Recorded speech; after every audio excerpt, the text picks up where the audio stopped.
Good afternoon, and welcome to our most recent Canadian Business History Association virtual event. My name is Jeremy Mosher, and I'm a board member of the Canadian Business History Association, or the CBHA, and also a director with National Bank of Canada. I'm proud to be moderating today's session, which will feature two important figures in the history of Canadian finance and capital markets, Donald K. Johnson and Lawrence Bloomberg. To start, the Canadian Business History Association is an association that aims to bring together academics, archivists, and business professionals as we aim to preserve and present Canadian business history. We are grateful to National Bank of Canada for their support of this speaker series. Before I introduce the session speakers, I'd like to run through some housekeeping items. For those aiming to ask questions, please feel free to direct questions via the chat function to me, and then I will pass them along to Lawrence, and if time permits, we'll make sure we get them answered.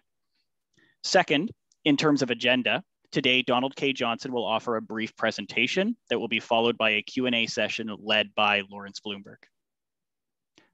Third, please keep your mic muted at all times. Now to the topic at hand, a discussion with Donald K. Johnson on his recently published book, Lessons Learned on Bay Street, The Sale Begins When the Customer Says No. With a career spanning almost 60 years, Don has contributed greatly to the fabric of Canada. He is known as a disciplined, tenacious, and principled deal maker, and was the catalyst for some of Canada's largest transactions, including the 2017 Home Capital Group bailout by Berkshire Hathaway and Warren Buffett. Throughout his career, Don has held senior leadership positions with Burns Fry as president, vice chair investment banking for BMO Nesbitt Burns, and currently as advisory board member for BMO Capital Markets. It also should be noted that Don is an avid philanthropist who has provided many legacy gifts to education, arts, health, and community services, including a $3.8 million gift to his alma mater, the Ivy Business School at Western University, and $15 million to the Eye Health, which has resulted in the creation of the Donald K. Johnson Eye Institute at Toronto Western Hospital. Please help me welcome Donald K. Johnson. Well, thank you, Jeremy, for that very kind and overly generous introduction, and for inviting me to address the members of the Canadian Business History Association.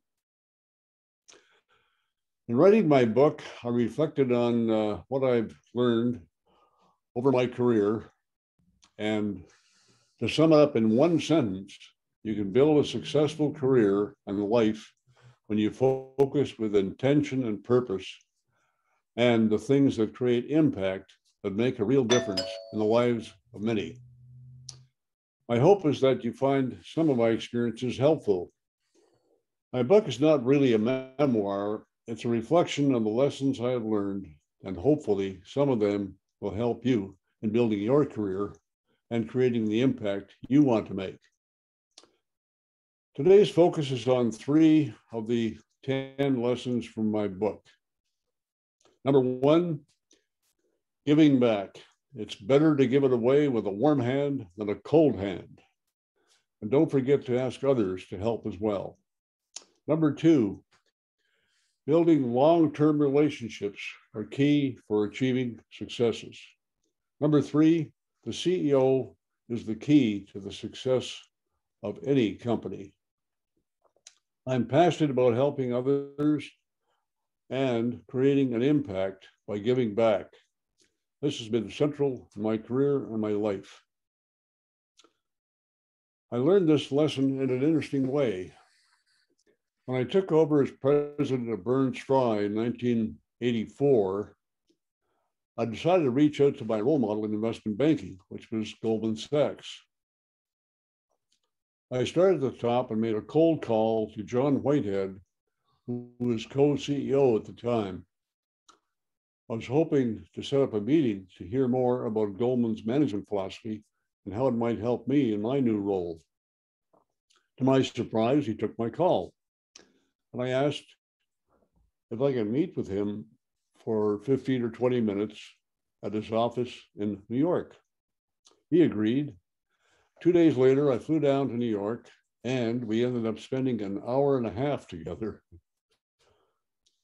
In that meeting, I learned that John divided his time roughly equally in 3 different areas, each of which helped him in the other 2.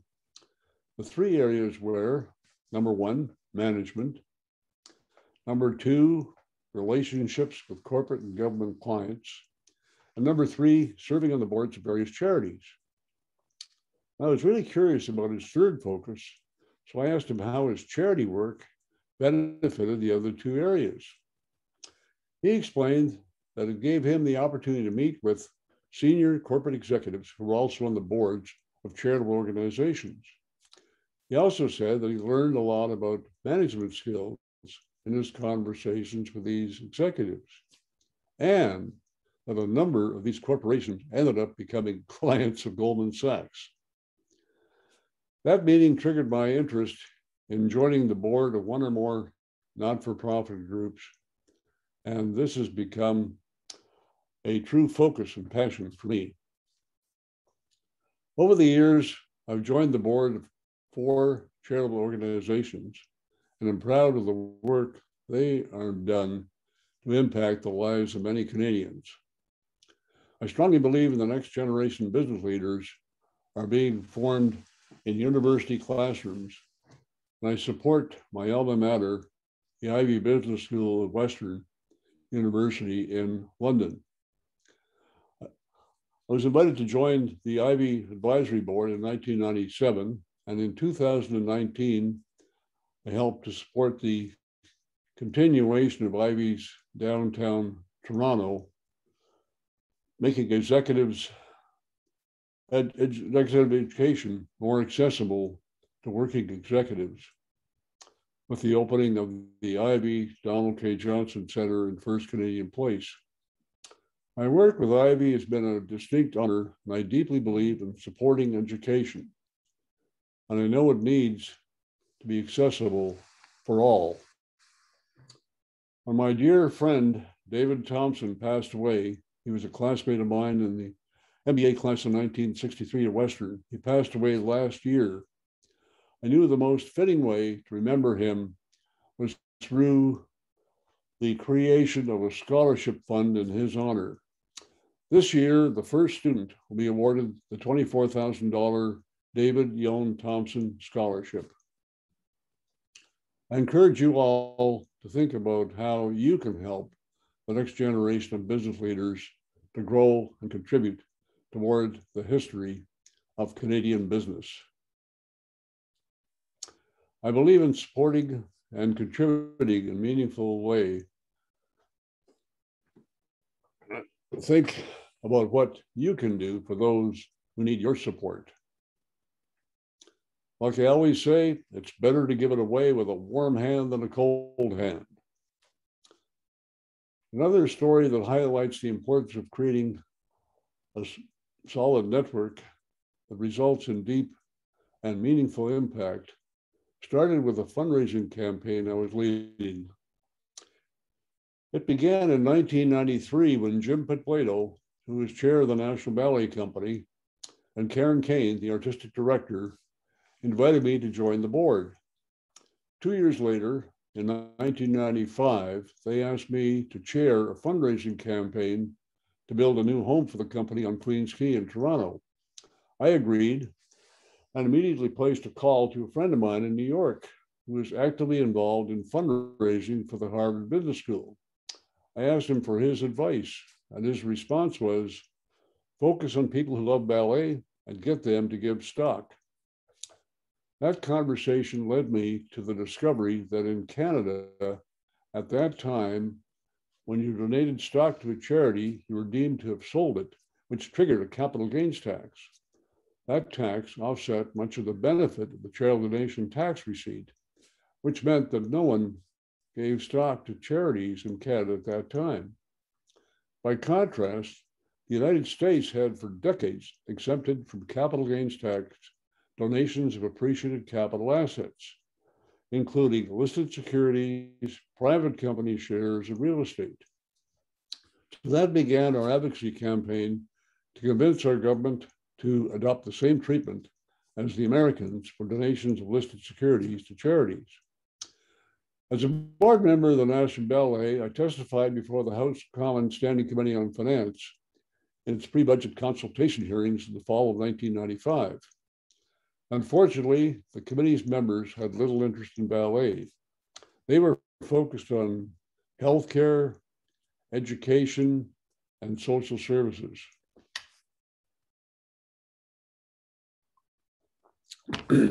So I took that as a challenge. The following year, we assembled a team of leaders in each of the charitable sectors.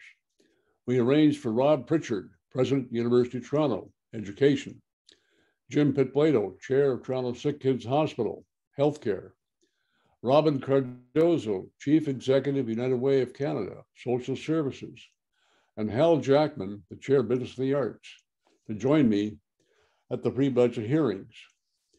Now, because of their support in the 1997 budget, Paul Martin cut the capital gains tax by 50% on a 5-year trial basis.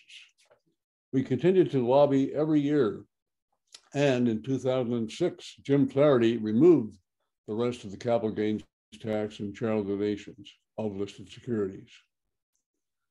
I'm pleased to report that since then, Canadian charities have received gifts of stock worth over $1 billion virtually every year.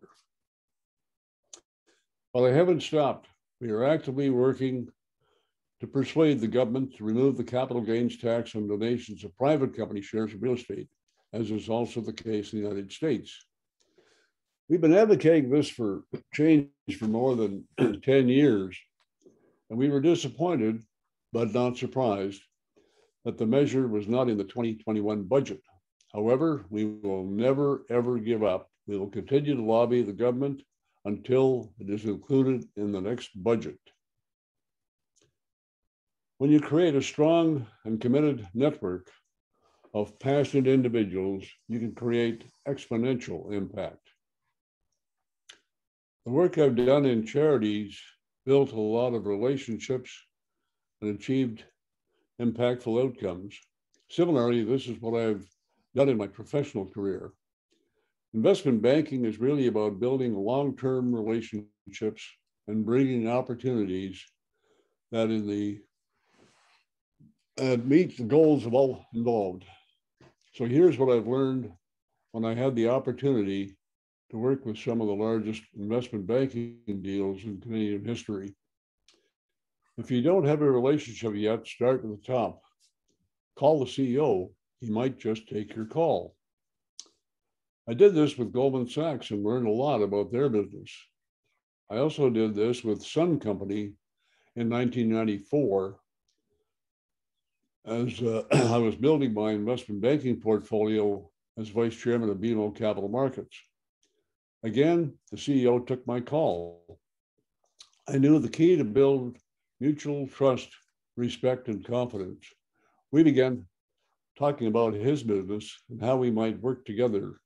And eventually he told me in the strictest of confidence that they were thinking about divesting their 55% stake in Suncor. I contacted the CEOs of the largest oil and mining companies internationally. Unfortunately, the mining companies were not interested in the oil business, and the oil companies were not familiar with mining technology. Now, Peter Monk was an exception. He was the CEO of Barrick Gold and owned a company that had a US oil gas retail chain. Peter was a personal friend, and his business made a lot of sense as a potential buyer, as he had both mining and retail expertise. But after some due diligence, it wasn't right for Barrick. But as I like to say, the sale begins when the customer says no. I pitched Sun Company on taking the deal to the capital markets. I worked with my partners in capital markets. We brought a bought deal for them, giving Sun a guaranteed purchase price of $1.5 billion. It was a great deal for Sun Company, but it was also a great deal for our Canadian investors, as the market cap of Suncor is now over $40 billion. When building a relationship, you are investing in the long term. A few years later, in 1997, I was flying from Johannesburg to a business meeting in London and read a headline in the Financial Times that said BAT Industries plan to return to being a pure play tobacco company. I immediately saw this opportunity. I knew that BAT owned 42% stake in the Canadian conglomerate Amasco, which owned 100% of Imperial Tobacco, Canada Trust, and Shoppers Drug Mart. This was going to be a complex deal, and I knew they were going to need advice from a team of experts to help them to structure the most tax-effective and financially attractive deal to exchange BAT's 42% of Amasco for 100% of Imperial Tobacco. I started at the top and couriered a letter to the CEO of BAT as soon as I got to the Four Seasons Hotel. And after a quick chat with him, he arranged for me to meet with the head of corporate finance, Roger Lomax, who is leading the project. Right from the beginning, Roger and I developed a great relationship. This deal had a lot of stakeholders, and the lines of communication had to be kept open. It took time to establish the right structure, and when we did, it had to be approved by the Department of Finance in Canada. I personally knew Paul Martin, the finance minister at the time, and he gave me some good advice. And after 2.5 years, we had a deal which was a win-win for all parties. BAT exchanged its 42% stake in Amasco and divested itself of Canada Trust and Shoppers Drug Mart and achieved 100% of Imperial Tobacco without incurring any capital gains tax and no net fiscal cost. And importantly, both Canada Trust and Shoppers Drug Mart are now fully Canadian owned. This was achieved because we focused on building and maintaining relationships over the long haul. In fact, I just received a great email from Roger Lomax after he just finished reading my book. Now, the long-term success of a company is driven primarily by a CEO who has the right attributes. I've invested in many companies over many years and have learned a lot about these key attributes.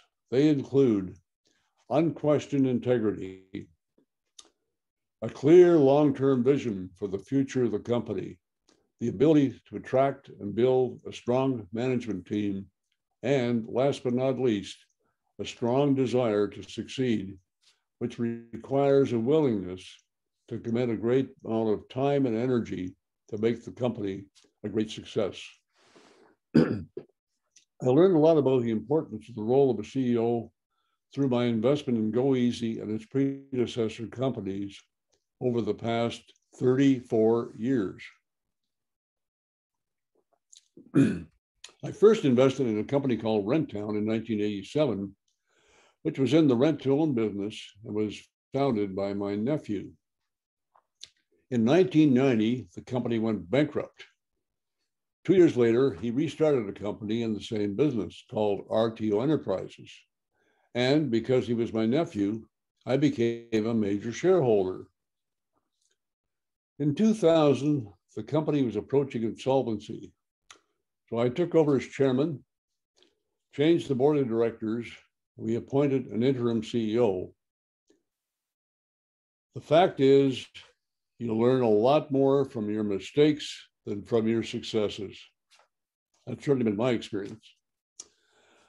I knew we needed a strong leader for the long term, and I knew who that should be. In 1997, I had met David Ingram, who was running a major division of a UK company which owned Rent-A-Center in the US. And after Rent-A-Center was sold, David had returned to his home in England. I knew David had all of the right attributes to be a successful CEO. So I reached out and managed to convince him to accept this opportunity. And in the spring of 2001, the board appointed him president and CEO of RTO.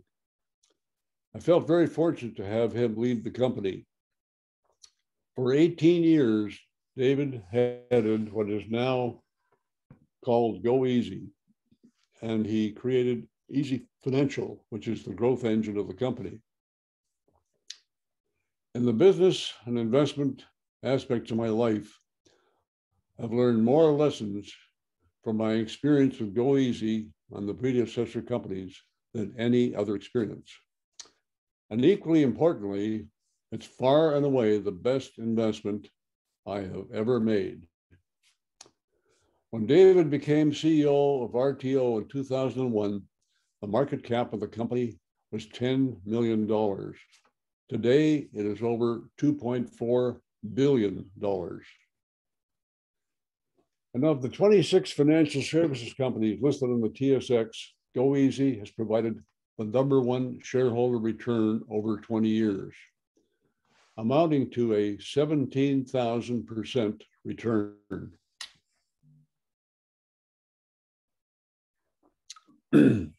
With that kind of return, I might be able to retire, but I'm just kidding.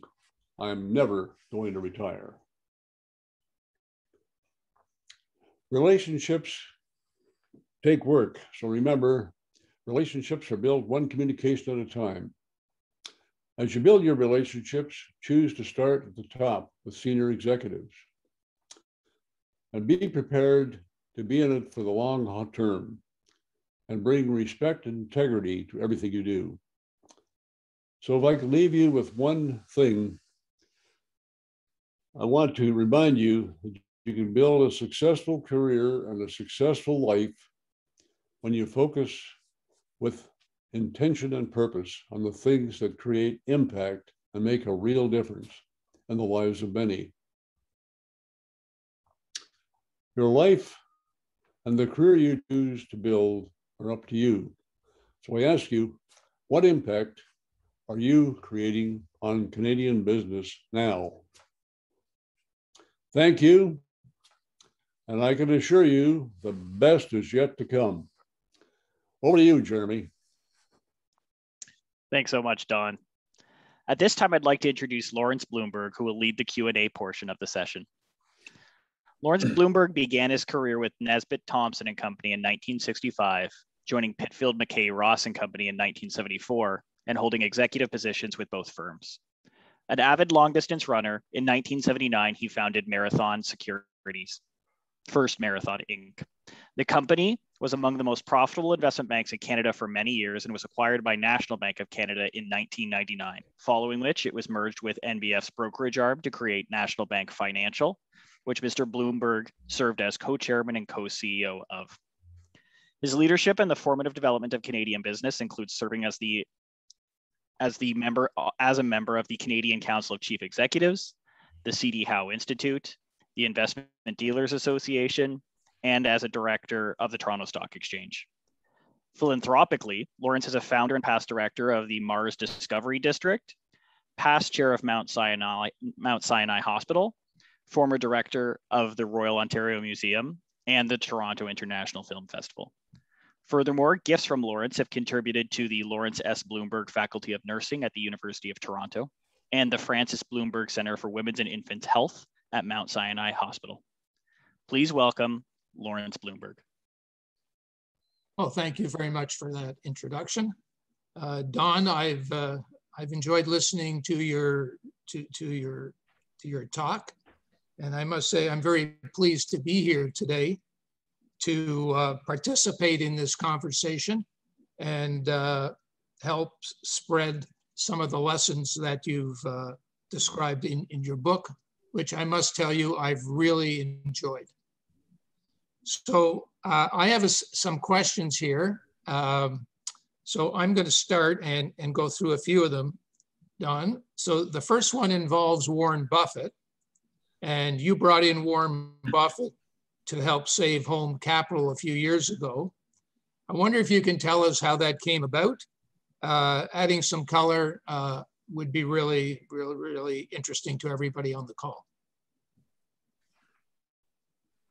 Well, really, my relationship with Warren Buffett began, I think it was like in 1993, when I had a suggested investment opportunity that I thought might be of interest to him. And I asked if I could meet with him, and he agreed. So I flew down to Omaha, Nebraska, and we had a great conversation in his office there. And unfortunately, the investment opportunity that I showed him did not meet his criteria. But that sort of began our relationship. And from that point on, I attended the vast majority of the Berkshire Hathaway annual general meetings in Omaha. I connected with him each time. And over the years, I also brought a couple of other investment opportunities to his attention, but neither of those met the criteria either. So then, but during those years, I learned about his criteria for investments, and I kept that in mind. And then about 3 years ago, when Home Capital had a run on its deposits, and was in a financial crisis, the thought, I reflected on that, and the thought occurred to me that this could be an opportunity for him that really did meet his criteria, because the company had a very successful record of growth and profitability over 15 years. And this financial crisis came all of a sudden, and a lot of short sellers in the US hammered the stock and so on. So I sent Warren an email, or two emails. One was sort of summarize our relationship over the years. And the second one was just to summarize the opportunity for Berkshire Hathaway to buy a significant equity stake in the company and lend the company money to handle its financial crisis. So I sent the email to him on a Friday afternoon, and I also CC'd our investment banker, who was a relationship manager with Home Capital. And to my surprise, on Monday, one of his top people, one of Warren's top people, Ted Wessler, contacted our investment banker for Home Capital, and they talked for about an hour. And then Ted flew from Omaha to Toronto the next day, on Tuesday, and met with the management, the board, and the financial advisors for Home Capital. And so they had a meeting for a few hours, and then Ted said, let's meet again tomorrow, which is Wednesday. And we met again Wednesday, and to everyone's surprise, Ted said, here's the deal. We'll invest in 40 million shares of Home Capital at $10 a share, which was what the market price of the stock was at that time. And we'll lend the company $2 billion to take out a very high yield bridge facility they had obtained.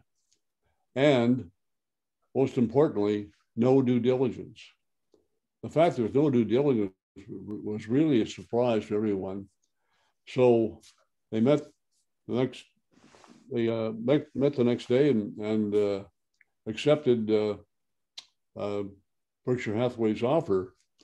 But then it had to be approved by the Toronto Stock Exchange, and the exchange said that no one could own more than 20% of the company without shareholder approval.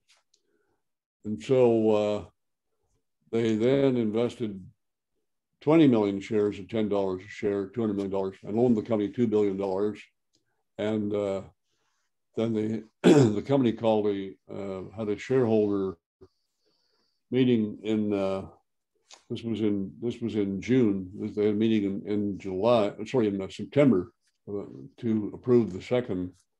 But unfortunately, the vast majority of the people that voted, they voted against the second tranche of another 20 million shares at $10 a share because they figured the company didn't need any more money. And so that was it. And the company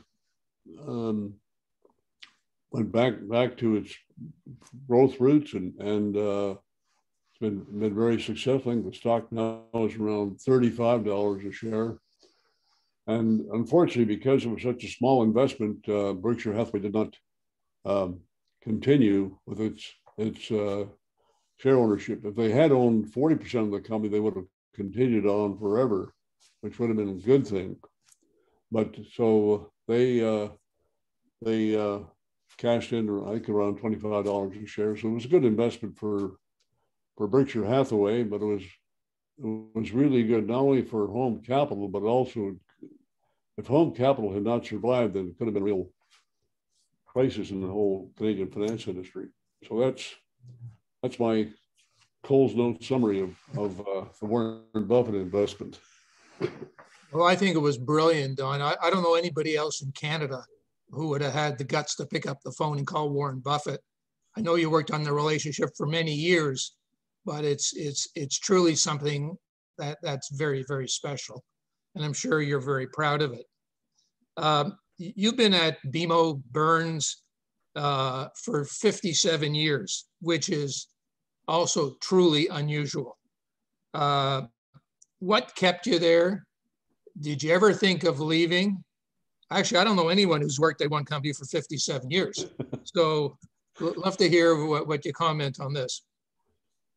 Well, it's been one company for 57 years, but I've had the good opportunity to be in several different roles.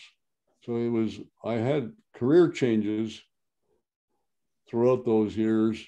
For example, initially in as a research analyst in institutional sales, and then ultimately becoming president of Burns Fry. So that was the management side. And then had the opportunity to move into the investment banking side after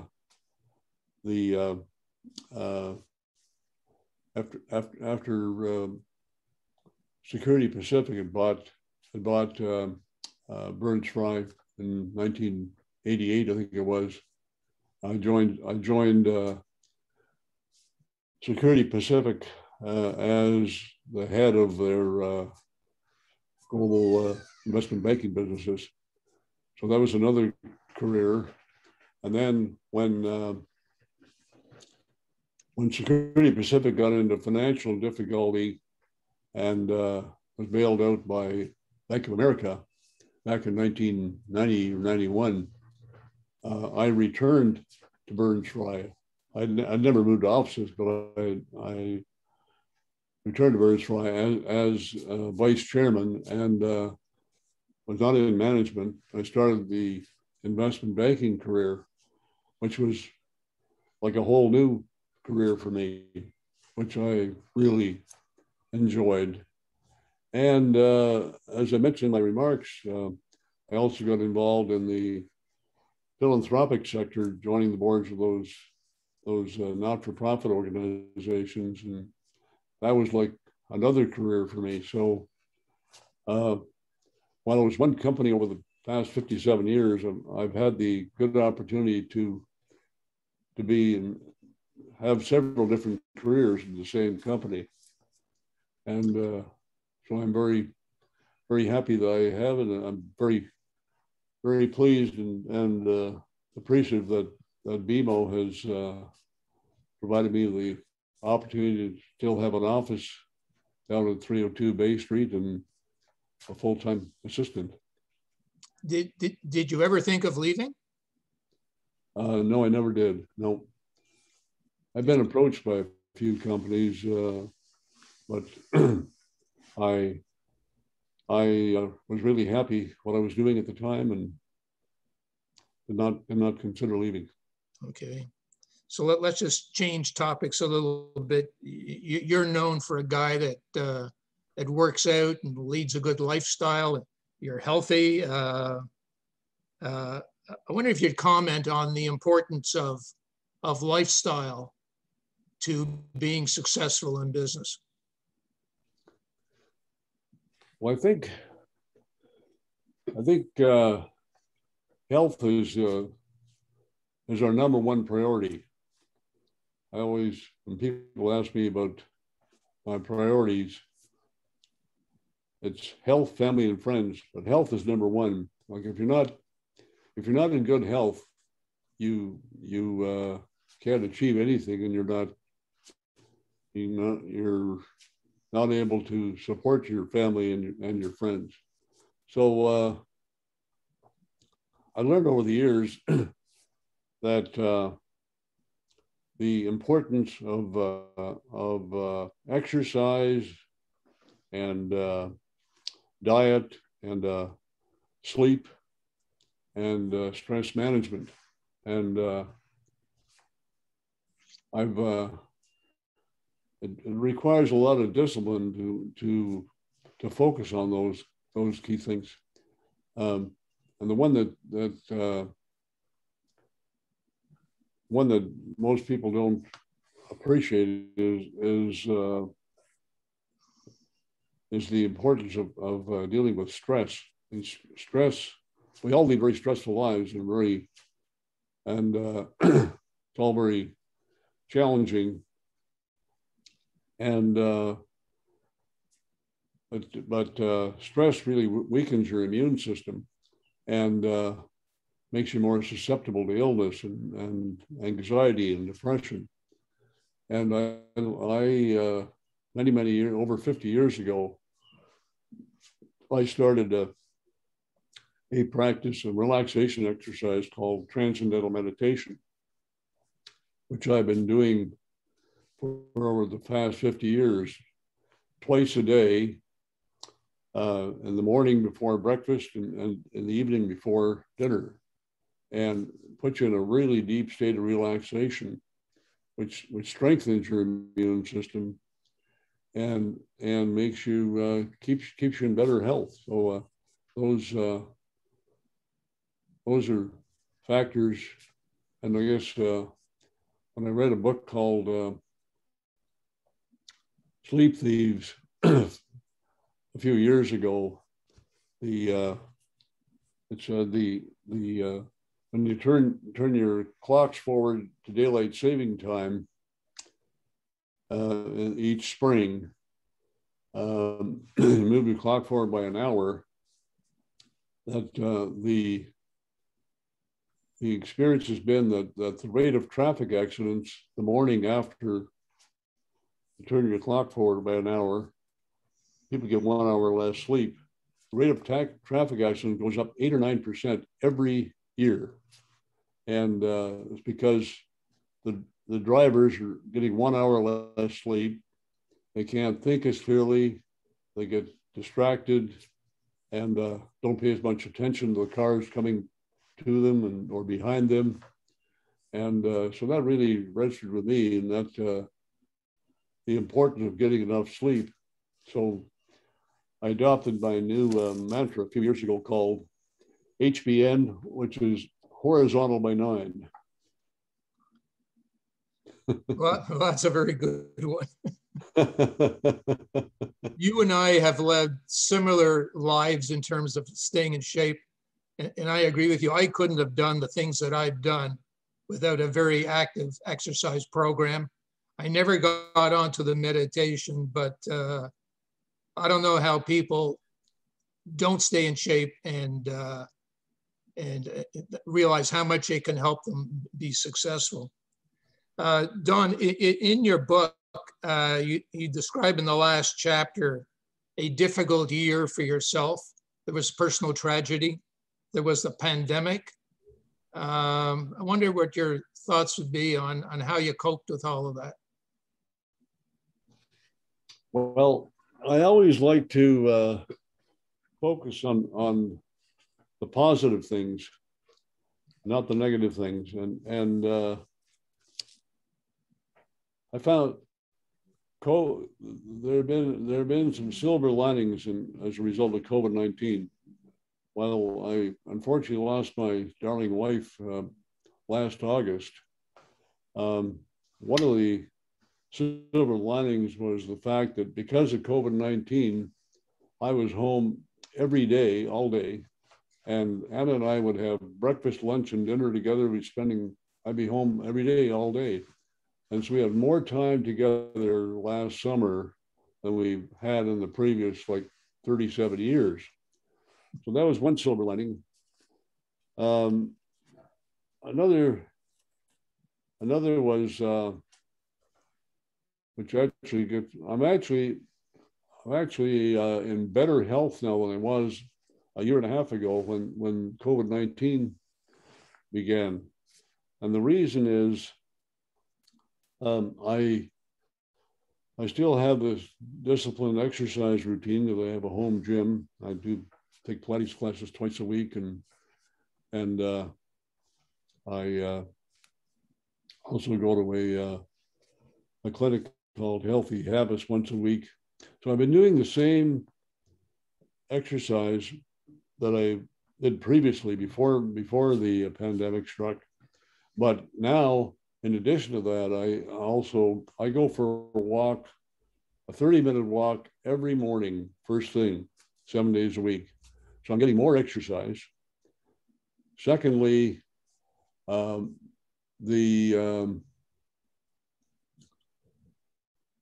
have a healthier diet because unfortunately my wife trained our two housekeepers, which we've had for 30 years, how to cook, and since I don't go out to any social events and dinners and fundraising events and so on, I skip all those delicious but unhealthy desserts. I eat a much healthier diet.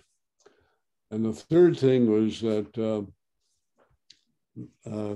while my mantra was HBN, the fact is I wasn't actually HBN every evening because I'd be going out to a lot of dinners and social events and fundraising dinners and so on. So I really was, during the week, I was very seldom horizontal by 9. But thanks to COVID-19 pandemic, I am HBN every single night because I'm home all day, every day. So I've actually, I always look for silver linings, and COVID-19 pandemic has been a real silver lining for me from a health perspective. Don, I think in business, where we spend so much time, people need to live their own story. The things that they thought about as young people doing when they become adults, rather than try to lead somebody else's life. Would you say that you did that? Yeah, I think so. I think whenever anybody asks me a question about choosing a career, I always give the same response, no matter who it is, what age they are, where they are in their career, whatever. Just keep 3 things in mind. Number 1, and most important, do what you love to do. Number 2, do what you're really good at. Number 3, do it with people you love to be with, both internally and externally. And I think some parents should not really try and influence their children on what career they should pursue. Really, each individual has to make that decision themselves, because only that individual knows what they really would love to do. And I always suggest that say university students graduating, that they should start a career in what they believe they would love to do. And if you choose a career that you really love to do, stay with it. But if you choose a career, the first career you try, you're not happy with it, then you've got to change it. And after discussing your alternatives with members of your family and close friends, then decide what's the next career that you think would really you'd be happy with. So it really is the individual that should make that decision, not the parents. Don, have you viewed success in terms of what you've actually achieved? Or do you view your success relative to what somebody else has achieved?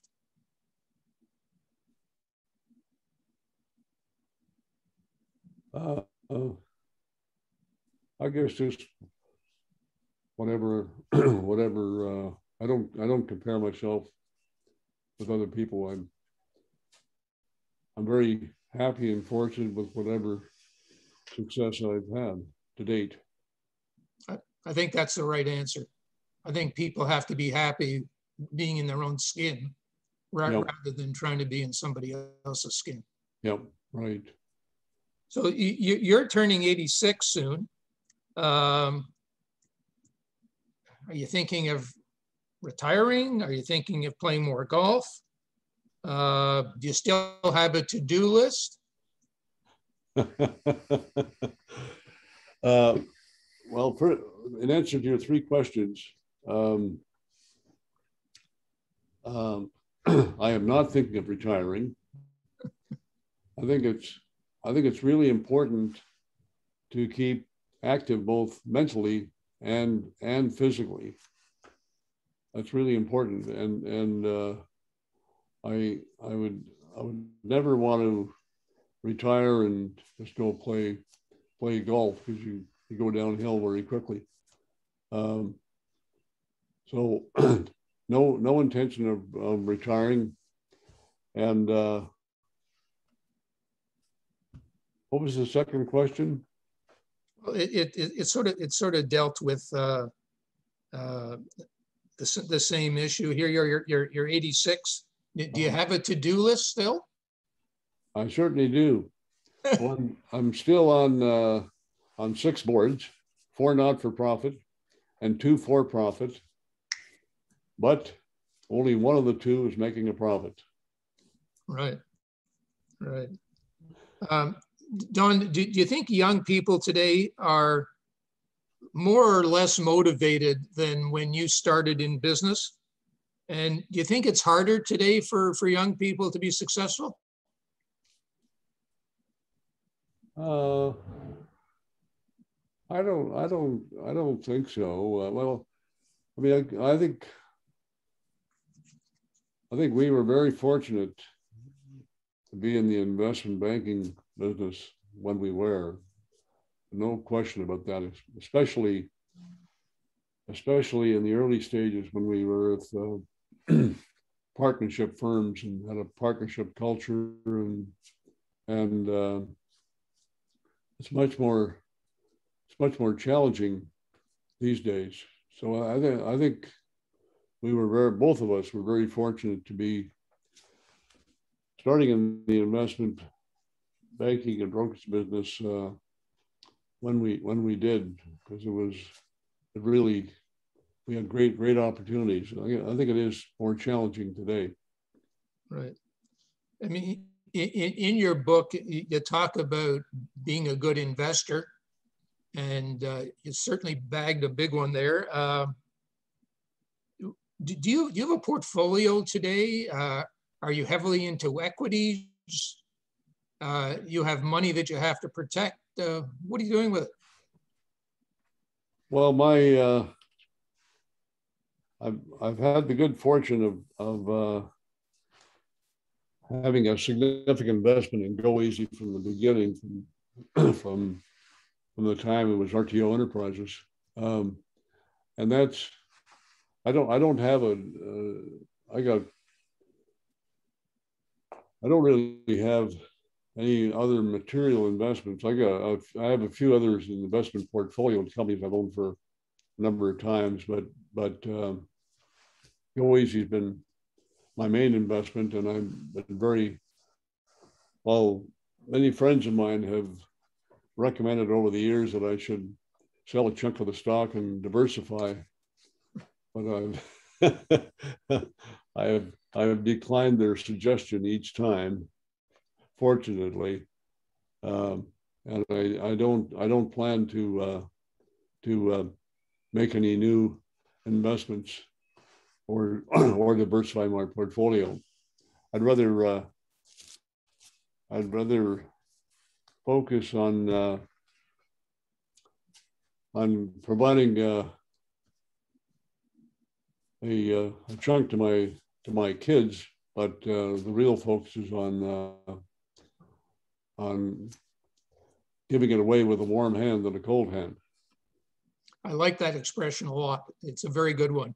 And I quite agree with you. I think people should give it away when they're the other expression that I use, in addition to it's better to give away with a warm hand than a cold hand, the other expression I like to use is, and he who gives while he lives also knows where it goes. That's right. And what they're going to do with it. So when I think of Don Johnson today, I think about your robust laugh. And as I mentioned earlier to you, I've never forgot about your firm handshakes. Are you happy with who Don Johnson is today? Sure, I'm happy. And remember, laughter is the best medicine. Well, that's another very, very good line. Is legacy important to you? Is what? Legacy important to you? Well, I'm happy leaving a good legacy, but that's not my focus. Right, right. Do whatever you can while you're alive. Well, that's for sure. So I'm sort of at the end of some of the questions I have here. Jeremy, and I don't know if you have anything else that you wanted to bring up. No, I think this has been a fantastic presentation. Thanks so much for the questions, Lawrence, and the answers, Donald. This has been fantastic. And if we had an audience in person, I'm sure there'd be a big ovation. So thank you very much to both of you. In addition, thank you very much to our production team. Thank you to the audience and the supporters of the Canadian Business History Association. And thank you to our sponsor, National Bank of Canada. The CBHA hosts this talks series regularly, almost monthly, but we are taking a break for the summer. Keep your eyes peeled because we'll be restarting it in October with a unique lineup that we're actually quite excited about. For those either reviewing this or attending today, if you're not a CBHA member, we strongly encourage you to join. It's memberships and support from our members that helps us be able to put together events like this and host great speakers like Donald and Lawrence. And for those that are hoping to review this session, the easiest way to do that is visit our website, www.cbha-acha.ca. And then you'll be able to link towards YouTube and review Don and Lawrence's session. And again, thank you very much, Don and Lawrence, for your time today. Pleasure. Thank you. And the best is yet to come. 100%.